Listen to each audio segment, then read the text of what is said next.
Before temples and dogmas, initiates walked the halls of light beneath the pyramids. Picture it, thousands of years before modern religion, before the world's great prophets, a secret order operated under the sands of Egypt. The mystery schools, places where priests weren't just priests, they were travelers between worlds. Men and women who entered as mortals, and according to ancient legends, emerged as living gods. Imagine the night before initiation. A handful of initiates stand outside a hidden entrance, hearts pounding, unsure if they'll see the sun again. Above them, the pyramids loom, engineering marvels but also spiritual markers. The silence is overwhelming, broken only by the wind whispering across sand. What they're about to experience will be inscribed in their souls forever. But can you imagine stepping inside these schools? The air humming with energy. Walls alive with swirling hieroglyphs, not just artistic decoration, but encoded instructions. In the flickering torchlight, a hooded initiate pauses. Suddenly, a series of chants roll through the corridor. Not words but raw frequency, vibrations to unlock something within. What did these Egyptians know that we've lost over the centuries?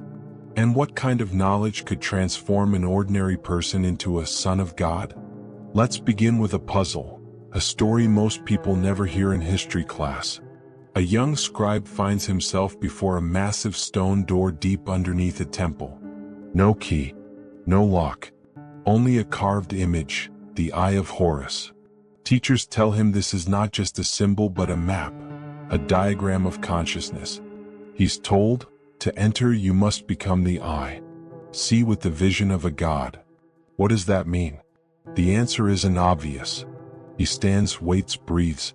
Then, as legend has it, something shifts inside. A moment of pure clarity. The door slides open. But why all the drama? Why the riddles and the secrecy? In Egypt, knowledge was sacred and not everyone was ready for it. That's why the mystery schools created stages of initiation. Tests designed not just to teach information, but to trigger transformation. Passing through required more than memorizing an old scroll. You had to experience what the scroll only hinted at. The first lessons? Geometry, but not the math taught in schools today. Sacred geometry. Initiates traced lines and spirals not to measure land or build pyramids, but to understand the structures of the soul itself. Circles within squares. Infinite loops. All said to be echoes of how the divine orders reality. These shapes, simple at first glance, were actually portals. Lay your hand on a particular angle at sunrise and the stone feels warm. At sunset, cold. Could the builders have encoded not just knowledge but energy? Some say yes. Some say the mystery schools mastered energy, what we call vibration. Imagine standing alone in total darkness, deep beneath the Sphinx. Suddenly music, guttural chanting combined with pure tones that seem to vibrate in your bones. The ancients believed sound was not mere ornament, but the breath of creation itself. Tones that could heal.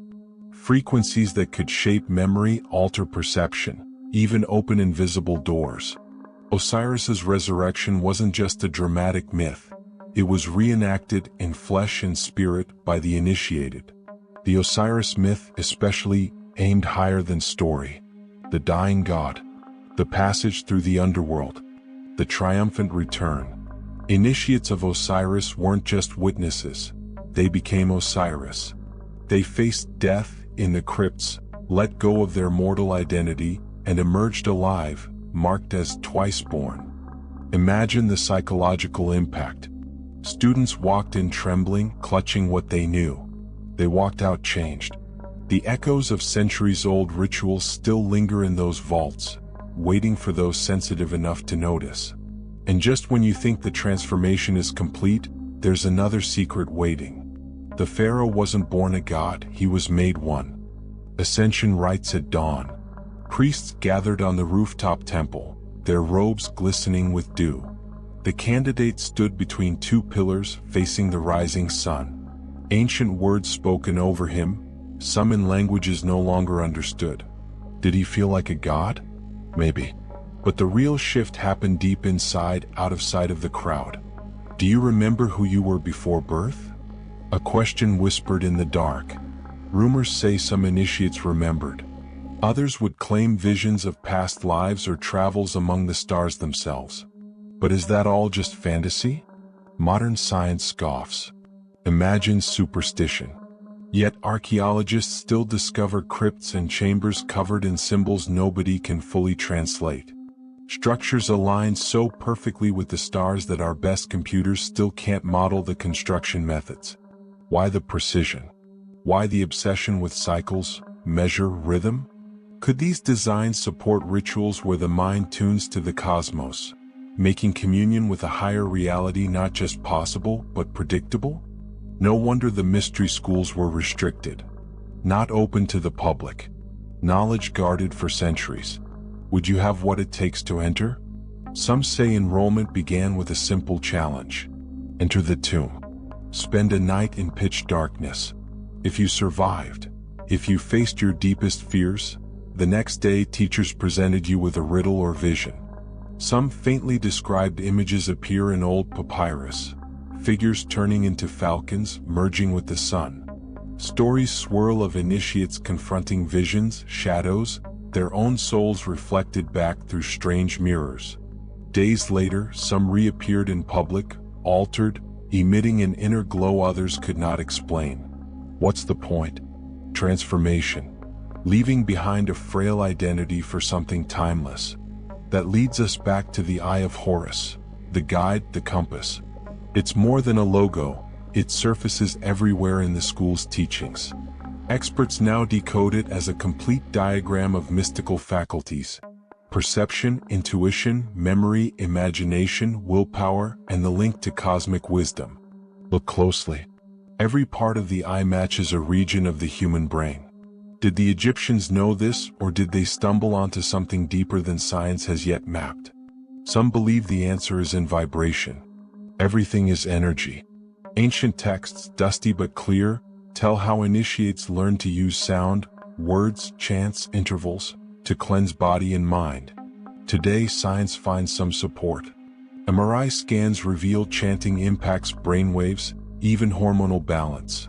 But what about the rest? Spirit, soul, immortality? That's the leap. The Egyptians believed that with the right balance, geometry, sound, story, a person could transcend ordinary limits. Not just remember the gods, but become one. Is this the origin of today's secret societies? Are we missing something that was once common and is now rare? Picture it. A young woman, hooded, stepping through the hidden catacombs under Isis's temple. Each step, a new lesson, each lesson more than an idea. She rises from the night and, as the legend states, the morning sun marks her as changed. The torch is passed. The mystery school survives one more generation. What can we learn? Perhaps transformation isn't magic, it's process. Maybe we are more than the stories we tell ourselves. So, what would you ask if you walked those halls? What secret would you want revealed? Are you curious about how the pharaohs became gods? Or how we might reclaim lost wisdom today? What do you think? Is it just myth? Or is there a mystery waiting beneath the pyramids? Let me know in the comments if you'd step into the ancient darkness or if you think those secrets really belong to the past. If this journey sparked a new question for you, give a like and subscribe for deeper dives into ancient hidden knowledge. Your curiosity fuels this channel, and maybe, just maybe, the next secret is yours to unlock.